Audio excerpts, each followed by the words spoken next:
आता बोलूयात पावसाच्या काही बातम्यांकडे। येणाऱ्या पावसाळ्यामध्ये पूर्णपणे सज्ज असल्याचा दावा करणारी मुंबई महानगरपालिका मान्सून पूर्व पावसातच तोंडावर पडले। काल रात्री झालेल्या पहिल्याच पावसात मुंबई तुंबली। ठिकठिकाणी गुडघाभर पाणी साचल्याने मोठी वाहतूक कोंडी झाली। मात्र मुंबईत पाणी साचल्याच्या दृश्यांनाच महापौरांनी खोटं ठरवलंय। काल साकीनाका परिसरात फिरत असताना कुठेही पाणी साचलं नसल्याचा दावा महापौर विश्वनाथ महाडेश्वर यांनी केला। पावसाच्या आधी साफसफाई करून सज्ज असल्याचं महापौरांनी म्हटलं होतं। मात्र रात्री पावसाच्या पाण्यामुळे गटारातील कचरा मोठ्या प्रमाणात रस्त्यावर आल्याचं ठिकठिकाणी पाहायला मिळालं।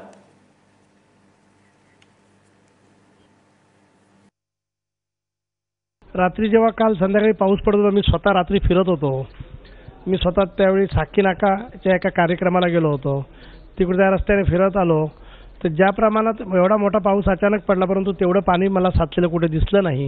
एखाद्या ठिकाणी कुठेतरी पहिल्या पावसामध्ये पाणी साचू शकतं, जर त्या ठिकाणी कचरा अडकला असेल तर पाणी साचलं असेल, परंतु त्या पद्धतीने मुंबई शहरात कोणत्या परिस्थितीत पाणी साचलेलं नाही, तुंबलेलं नाहीये।